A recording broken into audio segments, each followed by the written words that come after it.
Once again, welcome everyone to this morning's session.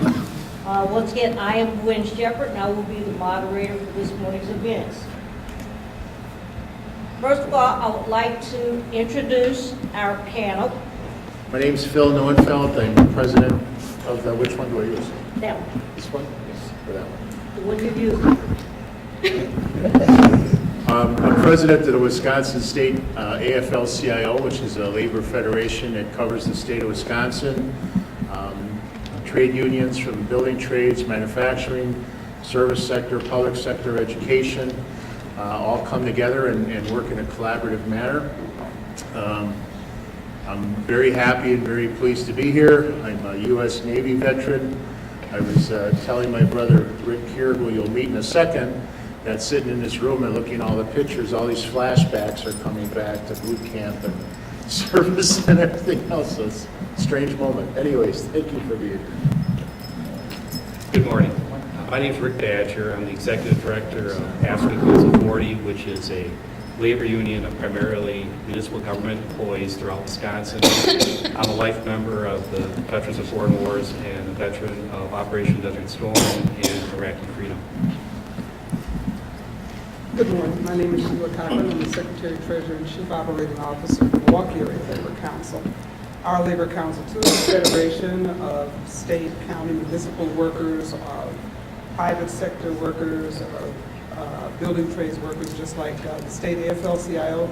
We represent Milwaukee, Ozaukee, and Washington County. I am not a veteran. However, I can honestly say that I am here by the grace of several uncles and nephews serving in Iraq. Good morning. My name is Claire Zellner, United States Army, retired captain, and I'm also a member of the CWA Communication Workers of America, Local 4603.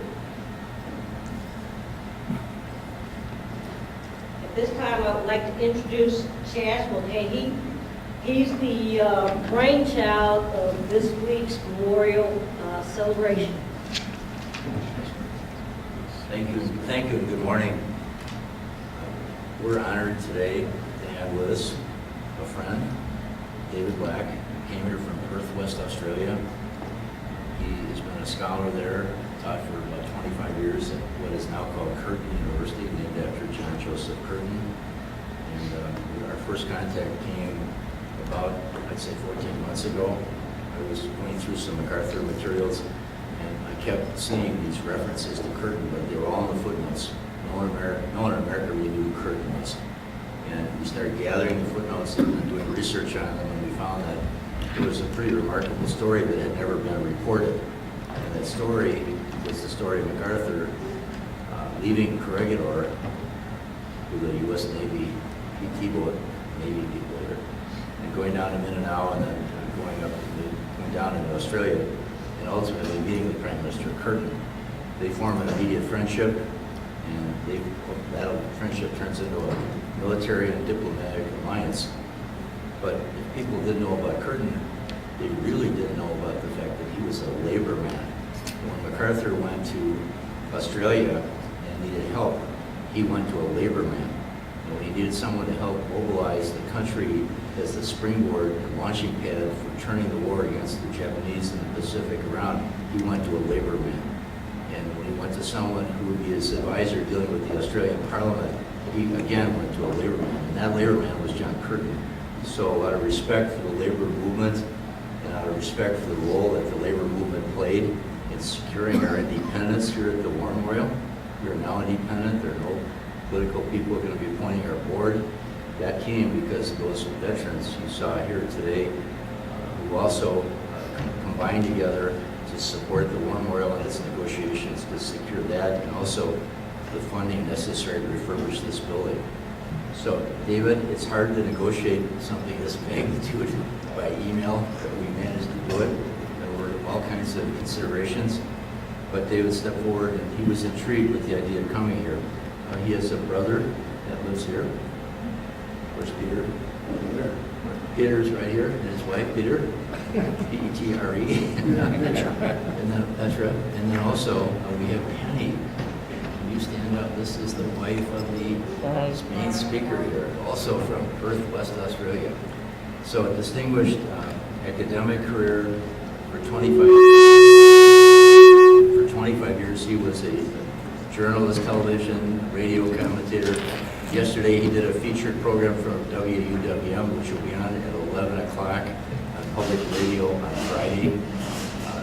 Got a call after they did the interview, David, and they were singing your praises. So I think this is going to be a happy moment here for labor. I know it's a difficult time for labor right now.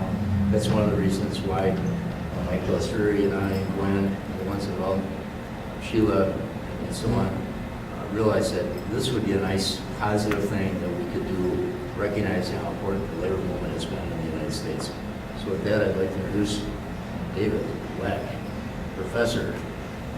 Let me just say, first of all, that I'm essentially a professional historian. I taught history and politics for 33 years at what is now Curtin University, but I was also a professional political commentator, and one of my great fascinations, election nights, I was the one sitting up there trying to work out who's going to win and who's not going to win. And as a consequence of being interested in politics in Australia, I'm very aware of the United States. And the time that I was invited to come to Milwaukee, I was aware that there was some significant contests going on in the state of Wisconsin, and that the government of Wisconsin had quite a key role to play, as did the union movement, and particularly the public sector union movement. And so I sort of feel that I'm coming in an area which, while very different, and one of the striking differences, by the way, is the strong connection that so many of you have with the military, which is very much less the case in Australia, although becoming more so now. Some of our emerging Labor leaders now are people with military background, which is probably something lacking on the place. That's that little side. The second thing is I want to pay tribute to Chaz, who is undoubtedly the person who is responsible for me being here. And he managed to persuade me at great distance, and even though I couldn't quite work out who he represented or where he came from, that nevertheless his heart was so obviously in the right place that I could take a punt and work assiduously for months preparing material and so on, because this would come off, and it did, and I'm here. Now I would like to make a few remarks about Curtin and the union movement before we get into the main program. Did I do that now? Yeah, good. Well, let me begin by saying that whatever you regard trade unionists and working class people as doing, Curtin encompasses the entire spectrum. When he came from an Irish Catholic family, and in the early years of the 20th century, Curtin was a street corner agitator, someone who believed that capitalism ultimately had to be removed. The working class could never receive the proper recognition it needed until capitalism was destroyed. And slowly, step by step, he came to discover that this was not the way to proceed. Slowly, step by step, he fought a battle, for example, whether he should, if he decided to use the political way rather than revolution, should he do it via a specifically socialist party, or should he do it through the organised trade union party? And let me say, it's very important to appreciate that the Labor Party in Australia was founded as a trade union party. It was not a party that was sympathetic to trade unions, it was a trade union party. It was the political wing of the union movement. And if I'd leapt ahead to say that in the year that we're now in, one of the great problems of the Australian Labor Party is determining whether it can go on being a trade union party, or whether there are not now enough organised trade unionists in the workforce for that to be a feasible way to proceed. But the Curtin Party was undoubtedly, it was a trade union party, and slowly but surely he became to realise that the way to achieve what he wanted was through politics. That he had to get into politics, and as one of our Labor ministers said in Western Australia, if you're not in government, there's no point in being in politics.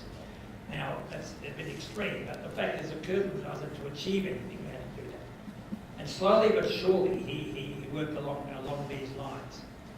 He also strongly believed, and I want to make this point, that the trade union movement needs educated people. When he was the editor of a trade union newspaper, which was his first job, what he did was he wrote articles that he wanted the working class to be aware of the system in which they lived and what they could do to make it the way it ought to be.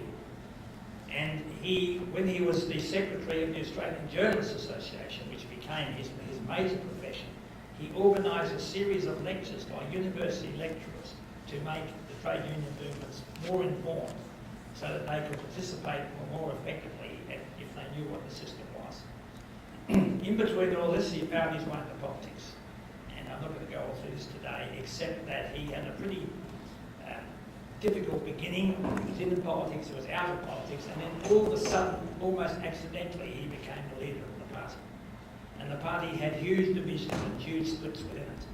And then, of course, amidst of all of this, he was leader from 1935 on, the European war was clearly developing, and alongside of the European war became a growing threat from Japan.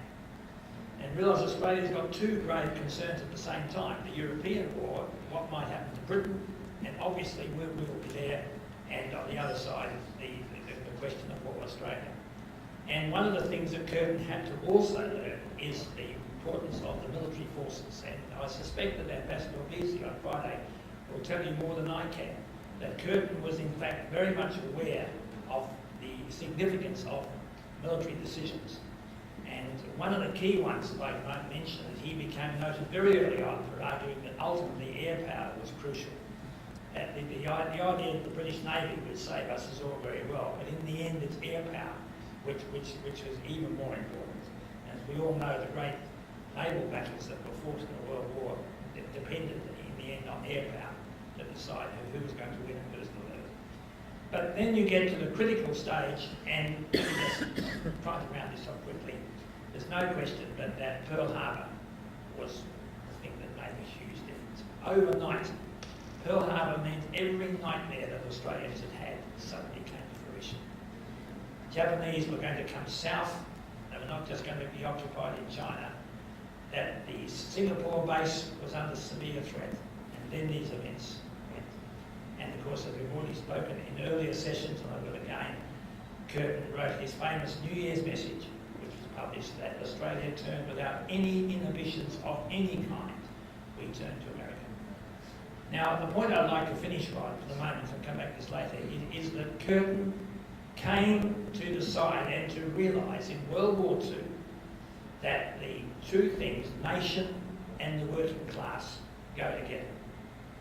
In order for the working class to achieve what it should achieve, for the trade union movement to achieve what it could achieve, the nation itself was crucial. In other words, patriotism went alongside of it. It was not an alternative. And this is where I think Curtin was a great achievement. In World War II, he and MacArthur, between them, successfully removed, aided of course by the great naval victories at Coral Sea by Ireland, and they're building on that. They achieved the security of Australia. But Curtin also, at the same time, made substantial changes to the Australian governmental system, which are long and enduring elements of our system.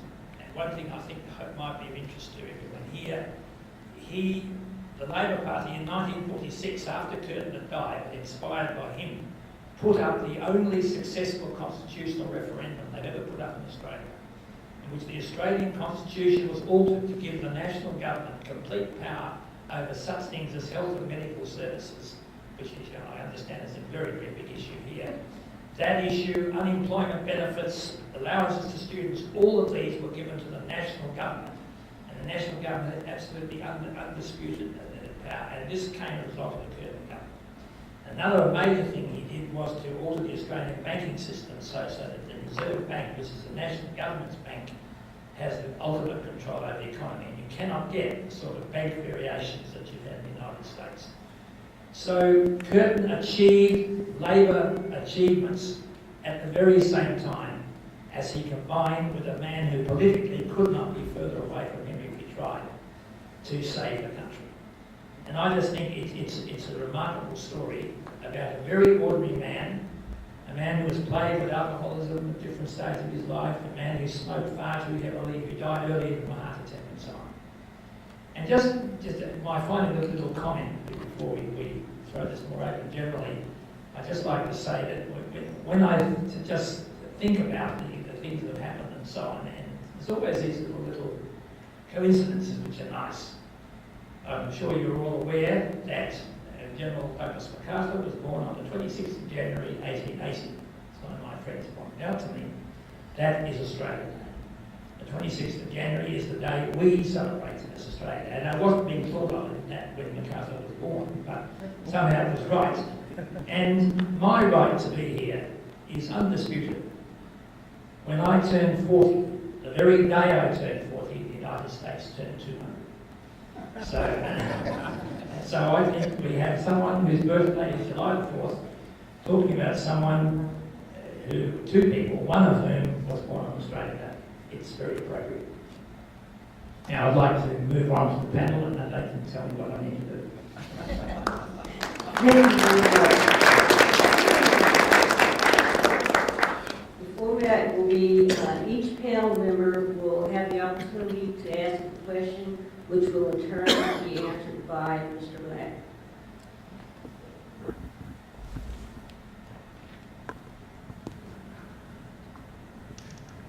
Thank you, Professor. Can you tell us more in regards to how Prime Minister Curtin became involved in the labor movement in Australia?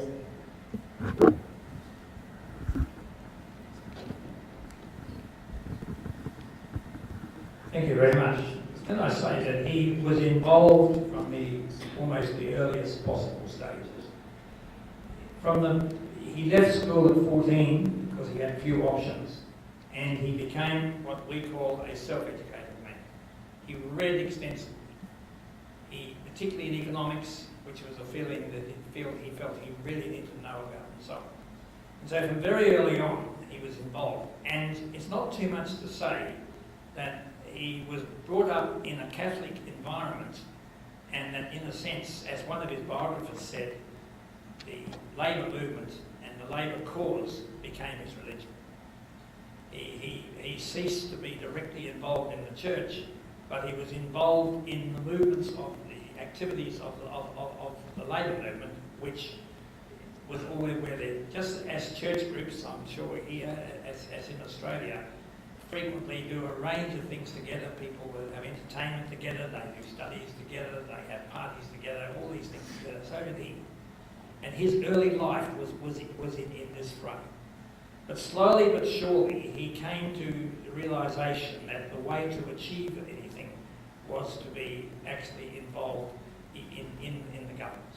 That sooner or later, it's all very well to be there on the streets, but what you need is representation in Parliament. You need to be in a position where you can actually make laws and so on. And so he slowly moved from a street corner agitator, someone who was almost a potential revolutionary. He slowly moved to someone who set his sights on becoming part of the political system itself.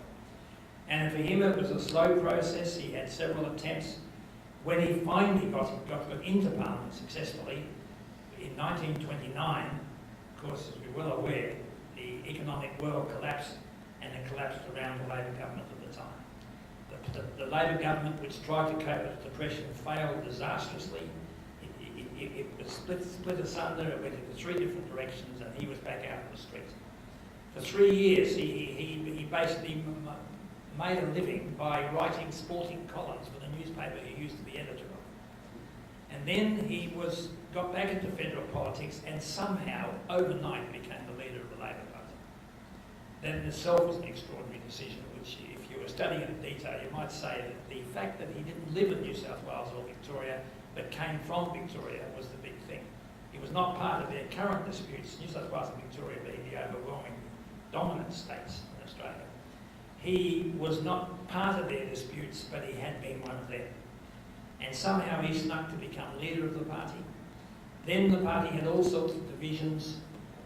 For example, just to give you, what are they going to do about Mussolini when he's invading Ethiopia? Half the party, the trade unionists, wanted to take action against Mussolini. The other half, who were strong Catholics, were very concerned because it was too close to the Vatican. So there was all these kind of differences. Then in 1940-41, what are they going to do about Russia? The left wing of the party was strongly pro-Russia. The right wing of the party was convinced that Russia was going to become an ally of Hitler. And of of course, they did have an agreement for a while. So he was caught with constant party divisions. He lost election after election. In 1940, he almost lost his own parliamentary seat. And somehow, overnight, the world changed. If I give you one speedy illustration of how the world changed, there was an air crash in Canberra just before the 1940 election. 3 ministers were killed just before the election. And when they had the election itself, one of those 3 was replaced by a very powerful independent businessman. A year later, that independent businessman changed sides and made Curtin able to become Prime Minister, which he would not have been but for this accidental victory, if you like. So he accidentally became a leader of a Labor Party up to a point. He accidentally became Prime Minister almost at a point. He is the first and only occasion in decades when the Australian Prime Minister has changed because the Parliament itself changed the Prime Minister rather than the party changing its leader. It's a very different system in America, and I won't buy into it except to say that it was fortuitous, extraordinary. And he became Prime Minister of Australia in October 1941. Think what that means. 6 weeks after he was there, Pearl Harbor. And therefore Curtin is in the position where, in a precarious parliamentary position, how Obama will be after the midterm elections, I may possibly give you an example of the kind of position he was in, where he was no part of the parliament that he could absolutely rely upon. At that stage, he's faced with Pearl Harbor. And so I can say, but in the midst of all of this, the number one thing that took Curtin again and again and again to success was his absolute loyalty to the labour movement. Whatever he did, at any time, anywhere, he never once wavered from that. When there were decisions to be made, he would always make the decision which was that of the labour movement, of the working class movement. He lived and he died a working class man. He lived and died a trade unionist. He lived and died as someone who believed that an educated working class was the way to achieve success.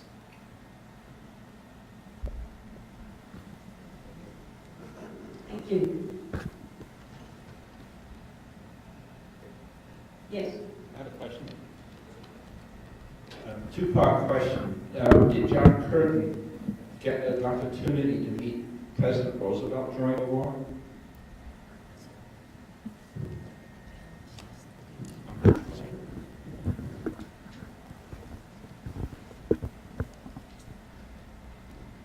You want me to answer the first part now, do you? Yeah. He did meet President Roosevelt only once in 1944. One of the things which makes Curtin very different from the image that we all have of political leaders today is that he hated flying in aeroplanes, and he did everything he could to avoid flying in aeroplanes. In Australia itself, we always travelled by train.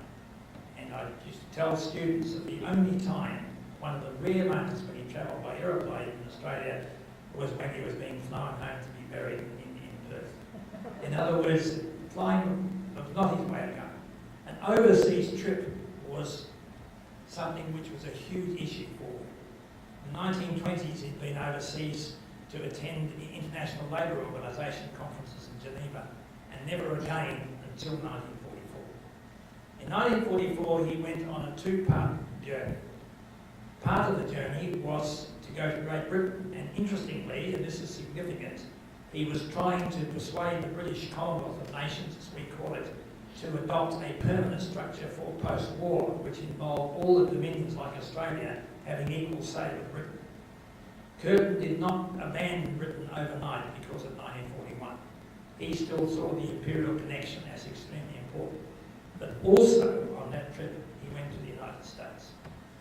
Now, really, probably crucially, you would think he should have gone to the United States earlier, because he wanted Roosevelt, Churchill, to give much greater priority to the war effort in the Pacific. By the time he went in 1944, that major battle was much less important. The tide had essentially turned. The Japanese were on the retreat. and it was no longer quite as critical. But he did take the opportunity, nevertheless, to meet with Roosevelt at that time. And the one thing I do know quite specifically, he was trying to assure, if you like, President Roosevelt that General MacArthur was not in fact going to try and bring him down as President of the United States, but that he, Curtin and MacArthur were all on the same track. That was the only one we had. People have done some more studies in recent times. There's no doubt a great deal of correspondence flowed backwards and forwards.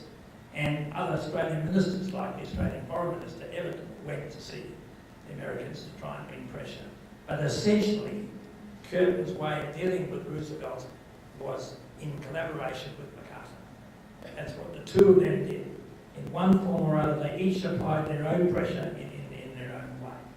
One other thing he did, which Chaz first introduced me to, was that Curtin in 1942 actually broadcast to the American people direct. So the short answer to the question is that Roosevelt and he were at different places most of the time. He saw him once, but their great parallel, of course, is that each of them achieved a great deal, but both were denied the right to live to see the ultimate victory.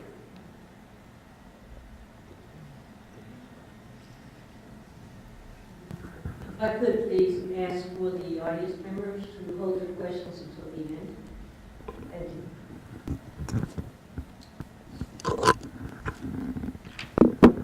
Professor, I have a follow-on question from what Phil said. Obviously, Curtin was a lifelong labor person. But as a way to give us a little bit of context, many of us know about American labor history and the effects of the Industrial Revolution. In Australia, you give us kind of a very brief history of where labor movement was at the time of Curtin throughout his life.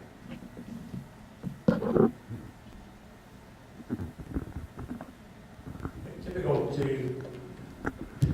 bring it down to too few words, but can I say first of all that the labour movement was born out of, in Australia, out of great economic distress. Apart from the Great Depression of the 1930s, the most serious economic downturn ever in Australia was in the 1890s. There was a major downturn, strikes everywhere, and it was out of that the Labor Party was born. The Labor Party was born essentially to say that in a time of deep economic distress, the special protections and necessities for the working class had to be observed. And generally speaking, the Labor Party in different parts of Australia dates its origins from somewhere in the 1890s up towards 1901. So the party was born at that time, and it was born essentially as a trade union party. The trade union movement wanted its own representatives in Parliament to fight their own cause. And in a sense, that's what the Labor Party still is, as by the way it is in the UK, still to a considerable extent. This is becoming an increasing problem now. So the Labor Party was really born out of these kind of activities. And another major element that we have to include in this is the position of the Irish Catholics. In Australia, the proportion of Catholics, Irish Catholics in Australia, was relatively quite high. This was part of the reason, because when they were transporting convicts to Australia, significant numbers of them were Irish, and a significant number came from there. But it was said of Australia in the 1920s and 1930s and 1940s, and even during World War I, that if in Australia, if you were Catholic, you would be Irish, and if you were Irish, you'd be Catholic. There were very few who did not fit that particular pattern. Now, the change in that situation, I say, really came after Curtin, but it was developing during Curtin's time, as when the Catholic influx from Europe, and particularly from Mussolini's Italy and places like that came, this altered the whole balance. And in the 1950s, it led to a huge split within the ALP, which I've been persuaded by my expert friends was a case of upwardly mobile Catholics moving from being Labor to being the other side of the spectrum. But Curtin was in that period when the Labor Party had a strong, still base in the, I might call oppressed sections of society, and yet, intriguingly, of course, it was still terribly pro-British at the same time. And Curtin had to divide between that. And the one issue, I just not spend too long on this, but one issue which brings us out strikingly is military conscription. In World War I, Curtin went to jail for opposing a certain part of the law relating to military conscription. In Australia, the Labor Party was firmly committed to supporting Britain, and the Labor Prime Minister introduced a referendum because he couldn't persuade his party colleagues to introduce military conscription. Curtin fought this to the last person. And for having opposed this, he was, as I say, was in jail briefly at one stage. And the referendum was defeated twice. It lost. The Labor Party split hopelessly, and a whole section of the party moved to the other side of politics. So military conscription was burned deep into Curtin's soul as part of these issues. And one of the things that, talking about Curtin now, is why did he, in 1943, persuade the Labor Party to accept the greatest measure of conscription they had ever previously accepted? So the Curtin was firmly within this particular tradition, which created greater problems as time went by. But in 1943, he was in the position where he had to make this decisive step, which he did do. But the way he did it was not to defy his party, it was to persuade his party to come with him.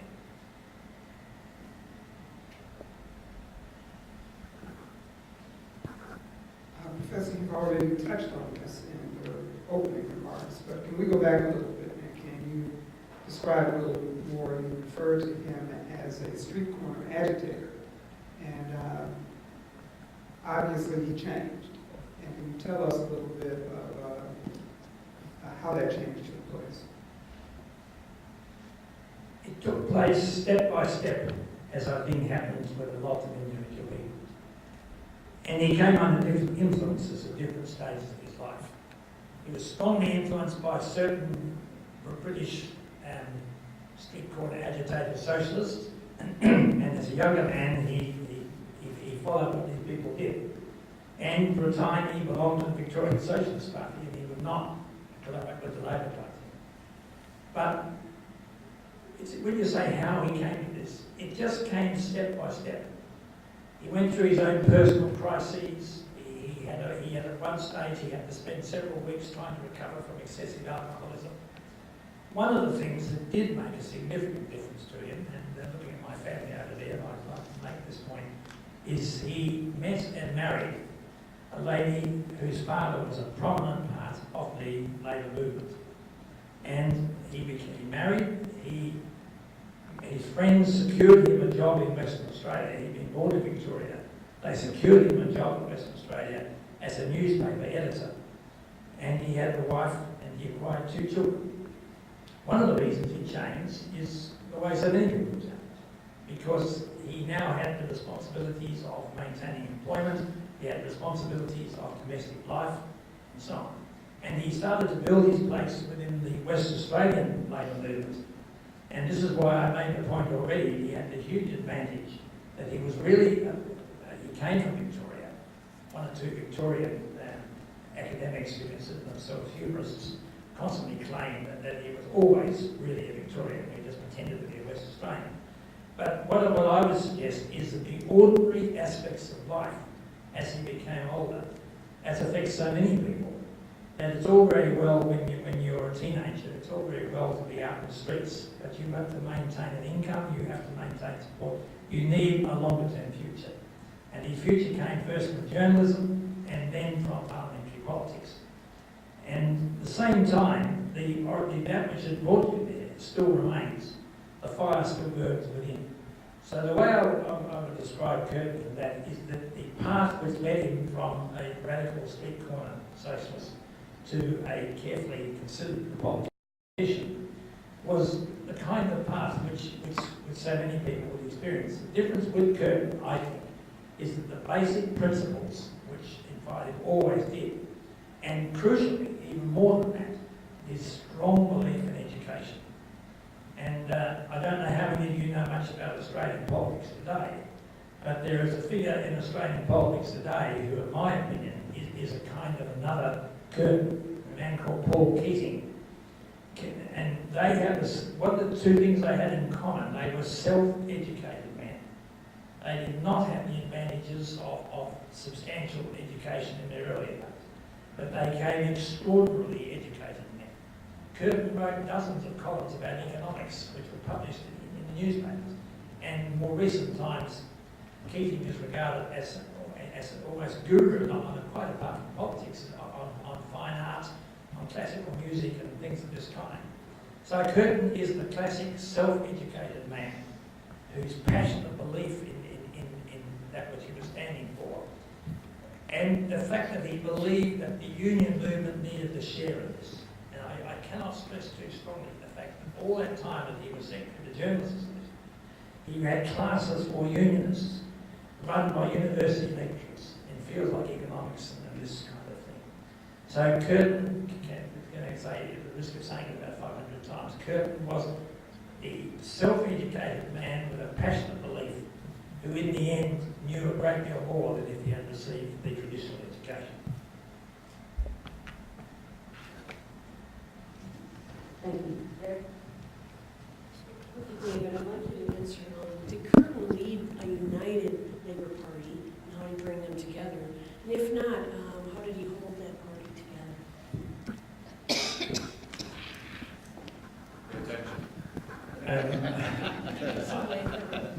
I am accused by a certain part of my family at times of being long-winded or sitting on the fence, is the phrase used. I don't know if you use this in America, but you sit on the fence and you refuse to make a decision. But anyway, I can answer the question absolutely, unequivocally, without the slightest hesitation.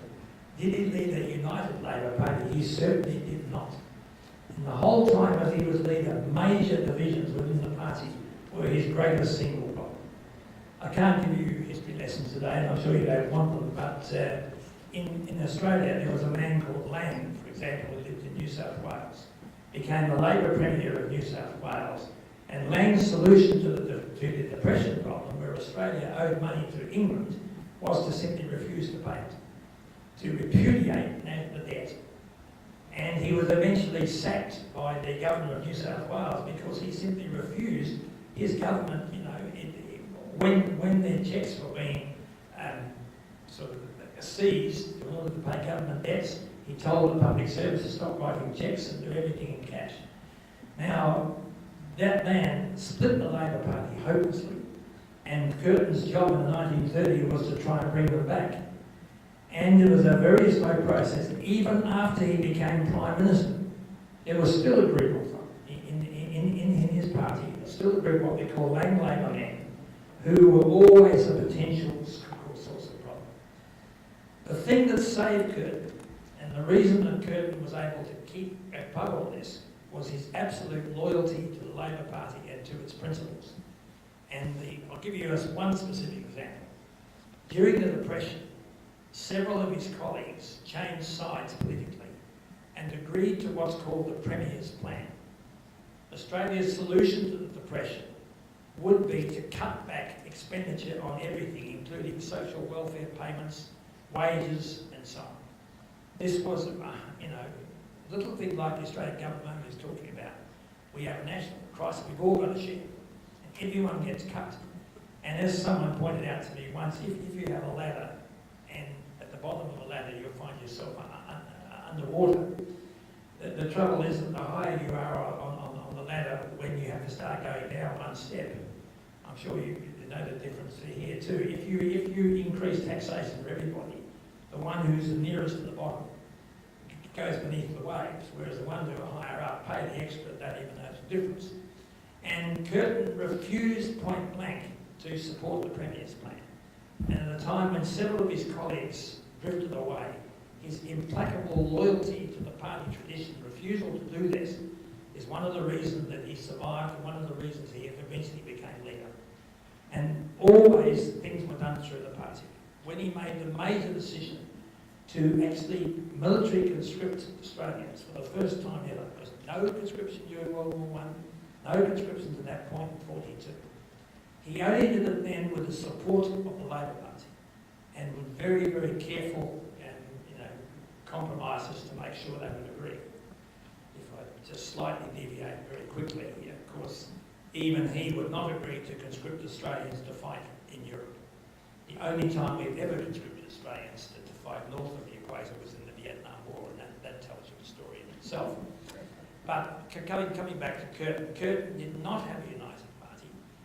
In 1940, when he was a leader, when the war was on, his party passed a motion called the Hands-Off Russia motion, in which they were not to do anything to interfere with the Russians because they were a powerful working class environment.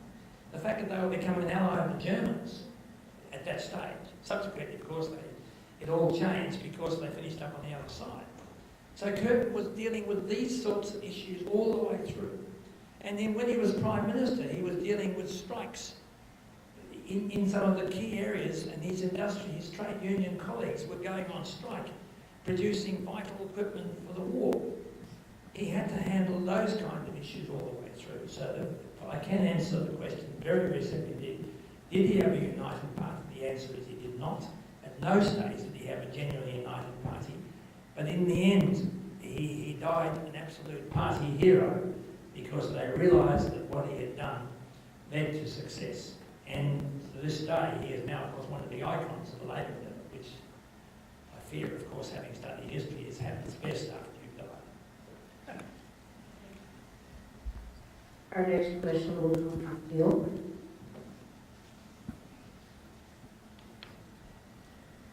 Thank you. Can you give us a little more background on the election history of the Labour Party in Australia? Well, very briefly, let me say, you've got to distinguish between state and federal election histories for a start. If you talk about state governments, the Labor Party has been in power every bit as often as their opponents. And this for various reasons, at various times, in various places. So there are, unlike in other states, we have 6 state governments, and the Labor Party has had a pretty healthy share of government in most of those. In Tasmania, for example, they've just lost government. They've been in power for quite a long time there. In West Australia, they had a long period in power. So let's turn to what probably most of you would regard as much more significant, which is the national government. And there, the Labor Party's record is very relatively thin. And from 1901, when the first federal party was formed, Labor had a brief government from 1910 to about 14. And then the war broke out, and eventually by 1916 the party split hopelessly. It did not get back into power until 1929. As soon as it got into power in 1929, it inherited the Depression. It was out again in 1931. So from 1916 to 1941, excuse me, until that time, Labor was not the federal government. In 1941, Curtin overnight became Prime Minister not at an election, but because a couple of people changed sides, including a man who was only there because of the air crash that I referred to earlier. As a result of Curtin's efforts, Labor stayed in power, but only until 1949. And then they spent 23 years in opposition, hopelessly split, while a man called Robert Menzies was Prime Minister for most of that time. Then in 1972, they secured power under a man called Gough Whitlam, who led the party to all sorts of exciting new images and things. And this was in the post-Vietnam period, if you like, coming out of the Vietnam War, when a number of major things in which you may be interested. For example, under Gough Whitlam, for a period of time, all tertiary education in Australia was free. And any student at university was able to go there without paying anything at all. And I might add that West Australian University, where I came from, provided free education from its outset until finally the government situation changed. So Labor had this exciting new period under Gough Whitlam, collapsed in a crumpled heap, and he was sacked by the governor of the day, the only Prime Minister where this has ever happened. And I won't go into the reasons for all this.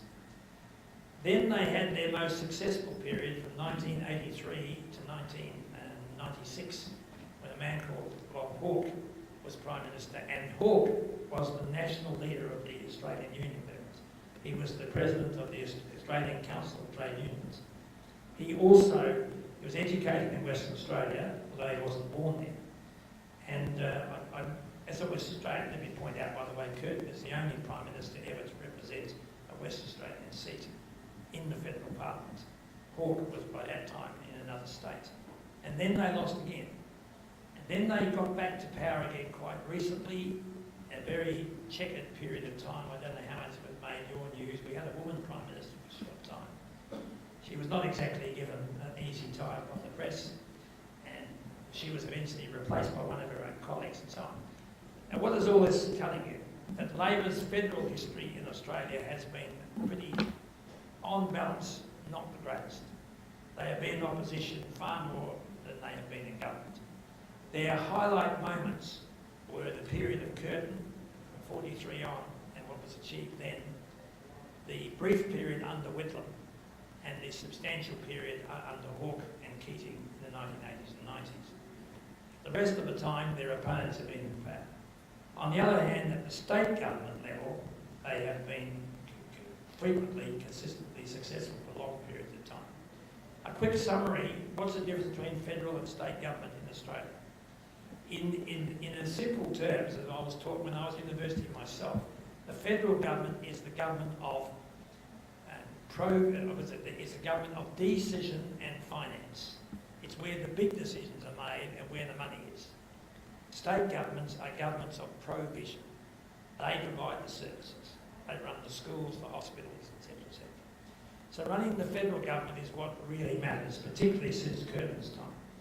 Just one point on that respect, all the income tax in Australia is collected by the federal government, and all the sales tax, goods and services, are collected by the federal government, which then hands it back to the states on terms that it decides through its own bodies. It's a very different situation. So being the federal government matters, and Labor has not been it for much of the time. Professor, we've devoted a lot of time to Curtin's relationship with fellow labor activists as far as what's going on in his record as a labor leader, and we talked a lot about the Labor Party in Australia. I'd like to turn a little bit to really his relationship with MacArthur, and really as that developed, since it was so tied to his becoming Prime Minister, but really in addition maybe a little background as you've already given us, a little bit of how that relationship affected his ability to be Prime Minister during the war.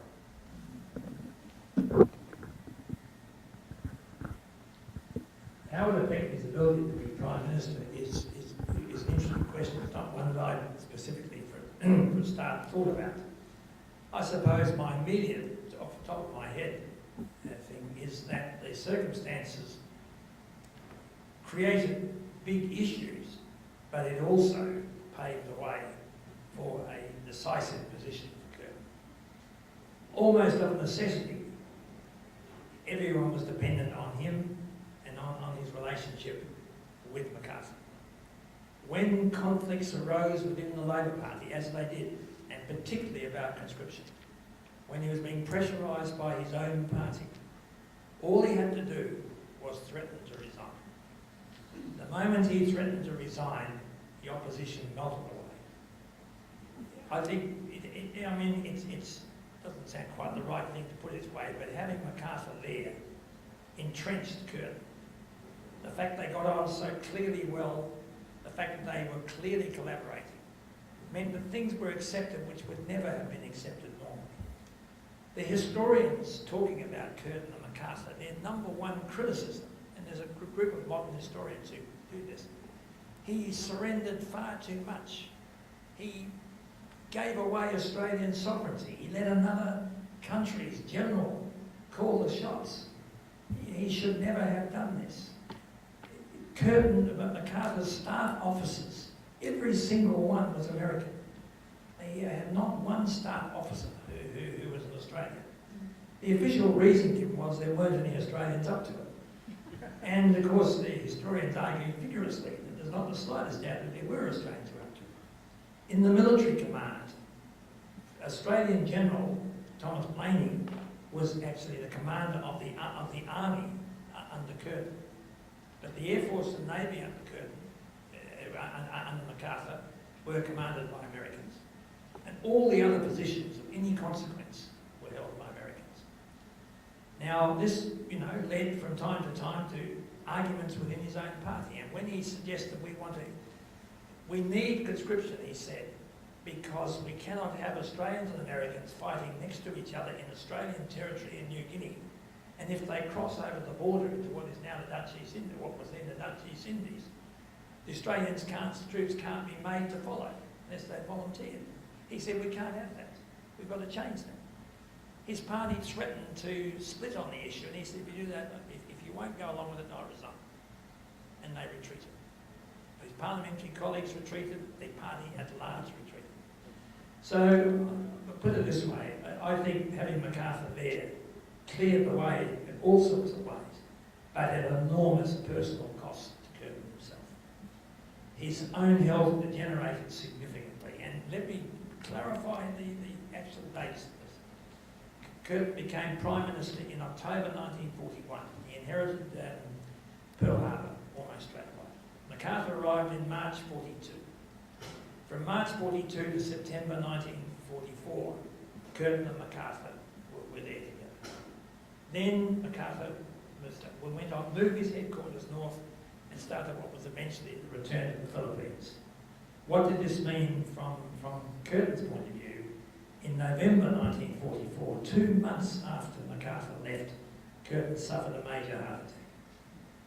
In between then and July 1945, when he died, he was only 6 weeks or so in office. Curtin's prime ministership without MacArthur is almost non-existent. His own health had gone, and in the middle of it, and this is the crucial point, of course, there was a general election in August 1943. There has been no election like that in the history of the Labor Party before or since. In West Australia, the state from which I come, every single seat in the federal parliament, in either house, was won by the Labor Party. They absolutely, overwhelmingly overcame the opposition. His own personal seat, his majority went from 600 to 23,000. So while MacArthur was there, he was, whatever disputes historians and others have now, the Australian nation accepted that this combination was what they depended upon. For Curtin itself, it came at huge personal cost. And so I suppose the ultimately short answer to your question is that in many respects it made it easier for Curtin, but at an enormous cost to him. And let me add, in between all of this, major changes were made to the Australian political system, which from the point of view of the working class were enormously significant and important. So he did not neglect that side of his activities at all.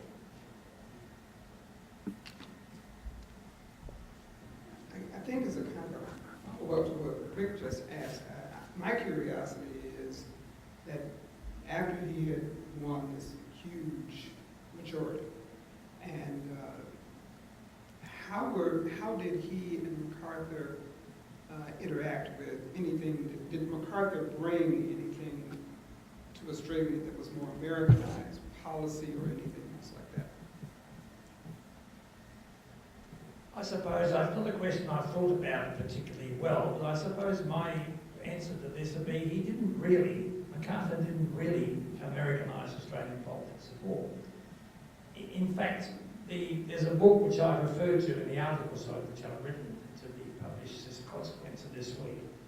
And I've actually focused on this whole issue of what was achieved during this time. And there's a book called Curtin's Gift, a book I'm very fond of. I think it's a very good book, partly because the author who wrote it asked me for some suggestions and adopted all the ones that I gave him.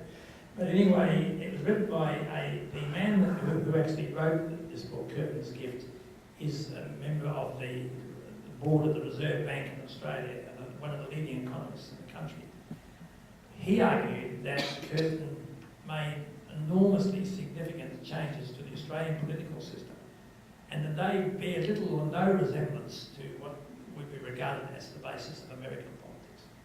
In particular, the massive accretion of power to the national government, which is something possibly, probably happened to some extent in America as well as a result of the New Deal and so on, but certainly not on a permanent basis. But in Australia, it's on a permanent basis. In the Australian Constitution, there are major powers which the national government has, which it got as a result of the time of the Curtin government. In other words, his Labor government certainly used the war to do that which they believed should happen. I used to teach people who are social workers in Australia, working with the poor and others. And I used to teach, of course, the history of social welfare. In Australia, in my opinion, the welfare state, if you call that, was born in the Curtin government. It was when he was the Prime Minister, they used the wartime power to acquire the money. And once they acquired the money, they introduced national unemployment benefits. Before 1940s, there was no national government system of unemployment benefits. The states handled them however they felt like. From 1944 on, all unemployment benefits are national government requirements. The health service, as we now have, was born, first of all, out of the Curtin government, etc., etc. Widows' pensions for the first time. So MacArthur did not steer Australian politics towards America, but he certainly steered our view of the world towards America, our view of where we were in the world. And one of the issues, which I'm hoping will come up in the last session on Friday night, is the birth of the American alliance. And this didn't happen overnight. Curtin was still, in some sense, pro-British. In 1944, that trip he saw Roosevelt, he also was arguing for a stronger British Empire, a stronger British Commonwealth. But the fact is that the Curtin-MacArthur period made the period from which, from that time on, Australia needs, in the words of Robert Menzies, a great and powerful friend. And the great and powerful friend we have is unequivocally the United States of America now. It certainly wasn't in the past. And the big turning point, from my perspective, which I still remember as a schoolboy being interested in, was what we call the ANZUS Treaty. The key part of the ANZUS Treaty was Australia, New Zealand, United States' future security, but also the necessity that Australia had to accept a peace treaty with Japan. And it was the Americans who said to us, we want you to accept, and let's use the right term, a soft treaty with Japan. Treat Japan well. Now, I cannot think of any country that wanted to treat Japan well, less than the Australians did. But they did, because they could not say, and they did well at it as a consequence. So, no, I think the American influence in terms of the international sphere, where we see ourselves in the world, to this very day, there are American developments going on in Darwin. And we see that as a nice little extra buffer in case the Chinese start to get a bit aggressive or something. So American influence, very powerful at that level, but not within Australian politics.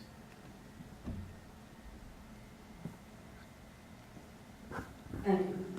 We now have our guest panelist, Mike Ballescardi, ask a question. Thank you. Professor, what was Curtin's relationship with the opposition? Was he able to get things done? Can I say, I make no apologies for saying this, that's a very good question. It is really worth asking. I would say that one of the first steps that got Curtin able to succeed when he did took place before he became Prime Minister. As I'm sure most of you are well aware, that in Great Britain, the impact of the war, the impact of the German advance, was the collapse of the British government. The British government, led by Neville Chamberlain, fell in the crumpled heap. And it was replaced by a completely different system, what they call a national government, which those of you who have followed this up, I'm sure you have. A national government is a government of all sides, but with Winston Churchill as Prime Minister. So a very aggressive, forthright, power-packed Prime Minister, but a government which all parties shared. And there was very strong pressure in Australia that we should have a national government. That just as the British had done this, the Labor Party should join in a national government in which the Prime Minister was the existing non-Labor Prime Minister, but that Labor would participate, have places in the Cabinet and so on. This issue has been debated at great length by historians since. The short answer is that the Curtin refused to do this. Curtin argued that effective government needs to be one side or the other. He would cooperate with the government, but he would not surrender Labor's independence.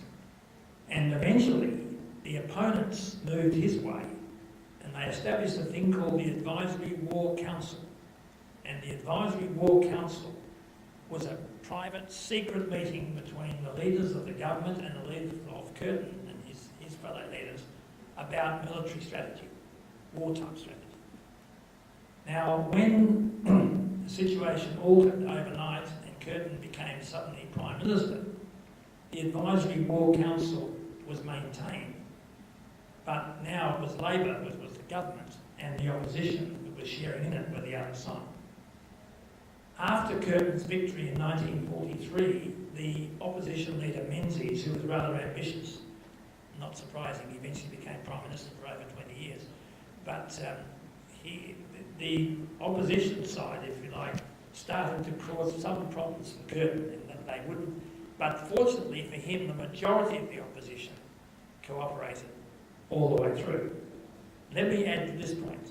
Between when Curtin became Prime Minister in October 1941 and the general election of August 1943, Curtin had no majority in either House of Parliament.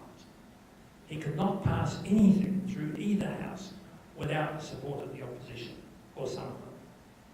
And he got that support consistently. After 1943, it was a very different matter. He had a huge majority of his own. They dominated the Senate as well. Very different, very comfortable position. So my short answer, ultimately, after a slightly long-winded one, is to say that Curtin cooperated extremely well with the other side, and his cooperating with them when he was in opposition stood him in very good stead indeed when he was the government, because he had set a precedent in which the opposition would cooperate. So there was always a separate Labor government, but under Curtin's leadership, it combined extremely effectively and well with most of the opposition, even when the opposition leader started to become aggressive later. Claire? Professor, you had talked earlier about Curtin being a newspaper editor. So what was his relationship with the media, and how did he cultivate and build that relationship? Once again, I'm pleased to say that's an excellent question. I'm delighted to have been asked. His relationship with the media was extraordinarily successful. It almost unparalleled in any example I know of this. A serious study has been undertaken of this, and so I'm not just speaking about generalisations, but the consequence of careful research. Curtin was, in West Australia, the president of the Australian Journalists Association, effectively the Journalists Trade Union. And in that period, he worked very hard to try and educate trade unionists and all the rest and so on. The careful analysis which have been done said in World War II suggests that what Curtin did when he became Prime Minister was he called the main pool of journalists to meet with him and to discuss with them the strategy of how they would handle the war. And essentially Curtin's line, according to this carefully conducted research, is that he said to the reporters and the press, I will give you the maximum amount of information that is possible to give you ahead of the events in many cases. This is highly strategic information, and it's information which clearly, if it finds its way out, could cause all sorts of problems. Now, I know it sounds a bit overblown to say this, but the evidence suggests that in all of the war, never once was this trust betrayed. The relationship he developed with the journalists was superb. They felt he was one of them, he was trusting them, and they trusted him. And if I can broaden that out slightly on the word trust, because I like the word trust, I think, is quite important. I had the opportunity when I was doing my studies for my master's degree to speak to a man who it turned out was the secretary of Curtin's political opponents in 1940, the year when Curtin almost lost his own seat in Parliament. And there were rumours at the time that the reason that Curtin didn't lose his own seat is that somebody realised this would be disastrous, and the votes were played around with a bit to make sure that the final count, all of a sudden his improved count at the end was not exactly a fluke.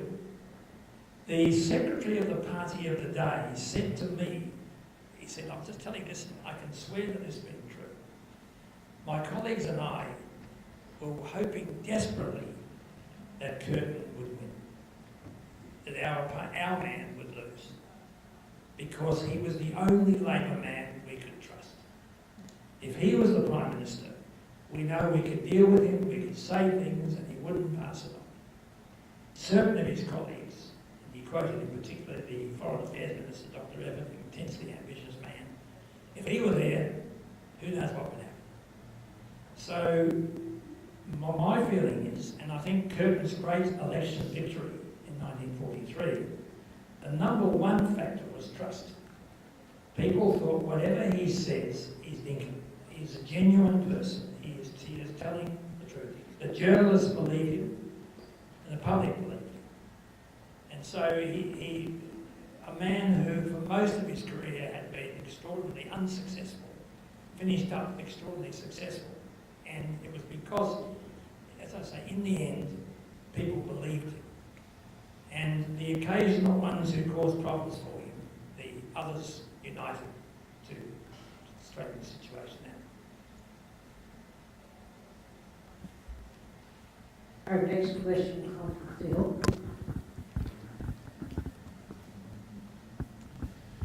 Thank you. Could you just touch on a little bit more about how Curtin is recognized in Australia today?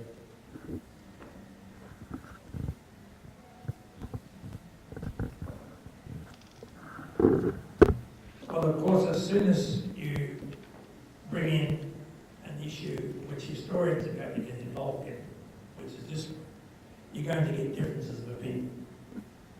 There's no doubt that there are some at different times who are not as convinced that the Curtin's position in the history of Australian Labor than others are.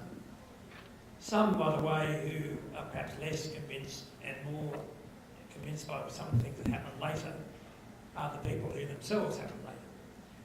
And the way I would put it is this, is that there is going to be always a permanent debate amongst historians to how far Curtin was fortunate in the way things worked out, and that in different circumstances he wasn't really ideally suited to be a Prime Minister.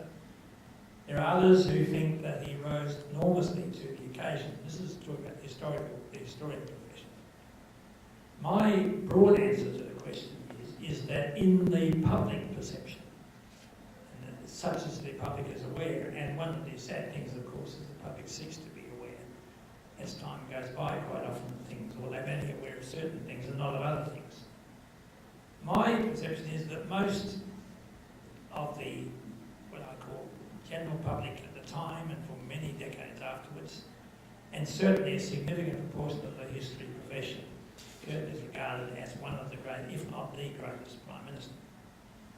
There are others who feel that his personal insecurities and weaknesses and so on always got in the way, and that his period of success was relatively short, which is certainly true. I don't think there's the slightest doubt. It's fair to say that I think of Curtin's Prime Ministership in two halves. From 1941 until the election of August 43, and then from August 43 until his death. And effectively, the second half was a period of difficulties, problems, a national referendum. His party had a referendum that failed. It was decisively defeated. He was sick so much at the time. In a way, much of his time has passed. The really crucial period was up to August 43. And that, I think, is a fair enough judgment. I still think the main body of the greatest Prime Minister, he is certainly one, a remarkable Prime Minister who has an extraordinarily distinctive part to play. I like to think of it a little bit different than that. The way I think of it is that there has been no part of Australian history, before or since, which bears any resemblance to Pearl Harbor until at least August 1943. This is a unique period of our history, a national crisis of a kind that we've never possibly experienced before and hopefully will never experience again. The very survival of the country was at stake. And a period which made a huge difference. After the war, the two big messages in Australia was first, we must populate or perish. We need a lot more people here. And the second message is we're really an Asian country. That's where our future lies. That's where our connections are. So my way of answering the question would be is that Curtin's place in our history is that at the moment of greatest crisis, it was triumphantly successful. How you evaluate that against the sorts of prime ministerships we've had since, the sorts of achievements we've had since, is another question. So I leave that an open question at that point. Thank you. This concludes the formal questions from the panel members. I would like to open the floor up for, we have time for one question. Professor, could you tell us a little more about the structure of industry that was crucial to the war effort and the structure of organized labor in Australia at the time of World War II? In other words, was the industry like, well, mining, manufacturing, shipbuilding, the railroads and so forth, were they privately owned or government owned? And secondly, did the labor unions engage in collective bargaining, industry by industry or company by company? And to what extent did Prime Minister Curtin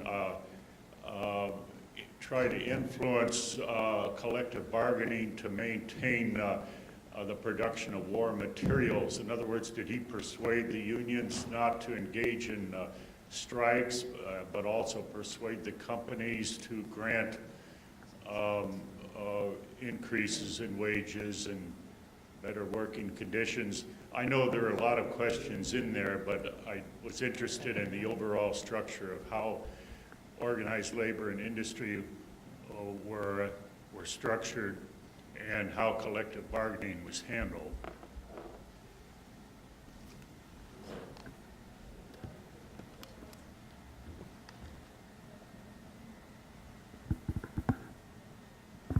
As you say, you've asked a question with a number of parameters to it.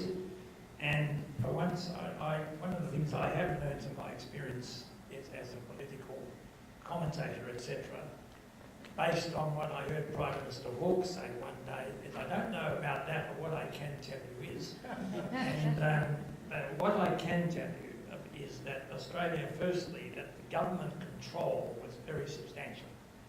The use of what we call manpower was very, very strong indeed. The directions as to how many people could work where, who was needed in which particular areas and so on. So one of the first things is there was a very strong degree of government control. The question about industrial disputes is one that I can give you a very specific answer to. Curtin, on the whole, the union movement collaborated strongly with what the government wanted. The example of the journalists was followed in many respects, but not everywhere. Curtin had enormous problems on the New South Wales coalfields. The New South Wales coal miners, where in the post-war period there was actually huge problems with a major strike which was considered to be communist-inspired, and in which the Curtin's successor ordered the military forces to do work because the trade unionists wouldn't. You had a Labor Prime Minister using the armed forces to break a strike of his own kind. Curtin didn't get that extent, but there were numerous strikes on the New South Wales coalfields. And Curtin was constantly grappling with these, trying to explain them. His argument was that many of the people who were there were not professional permanent miners, but people who were there for the time being and who disrupted the situation. In some cases, government control was actually instituted, in which the coal mines were placed under direct government ownership. And this, by the way, was not terribly successful in dealing with the issue. So my broad answer to your question would be that there was very substantial government control, very substantial, but it didn't always succeed. And that Curtin had, on the whole, did well, but there were sectors of the union movement who continued to put their own position and argue that war should not be the time when the rights of the workers are scaled down, but rather when the nation needs us. This is the time when they should be supporting it. The other point which is very important is that in the second half of the war, the national government used its powers to try and develop industry for the post-war. And I'd like to give you a clear example which is very striking in Australia today. The Australian government, the Curtin government, believed that the car industry would be a crucial part of a post-war world. And after considerable negotiations, they had selected General Motors as the American company with which they would deal. And they pumped a huge amount of effort into, and to the extreme chagrin of Ford and others who would like to have had a say, to establishing a General Motors Australian car. And in 1948, the first, what we call Holden car, came off the works and was bought. And many Australians, including my father, their first car after the war was a Holden car. And this was a massive example of government intervention, of government providing substantial advantages to that company. And the reason that I want to bring this story in now is because this very year, the Holden car is to be withdrawn from the Australian production. The Australian car industry is on the verge of sliding down the hill and disappearing. Ford is talking about leaving Australia as well. And where are they buying cars from?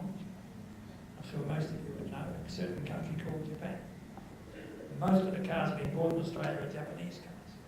So, going back to your original question, there's no doubt whatever that Curtin had a good run, but by no means a dream run. That he had some significant difference, particularly on the New South Wales coalfields, where I would suggest that the strong influence of the Communist Party at the time, which became apparent after the war and was emerging, but that the government on the whole instituted substantial controls, and there were many instances where privately owned things were, for the time being, either under direct government control ownership or at least direction as to what they were or were not allowed to do. Australia was very much at total war, and of course Curtin used this also to secure massive increase of constitutional financial power, aided by, I might add, by the decisions of our High Court. I mentioned, as in America, which way the High Court or Supreme Court goes is critical. And in Australia, the High Court said that the government had the power not only during the war, but more permanently as a consequence of other constitutional issues. And nothing more important than income tax, where all the income tax in the country was henceforth collected by the Commonwealth. Thank you. I would also like to take time to thank Phil, Rick, Sheila, Claire, and Mike, and our special guest, David.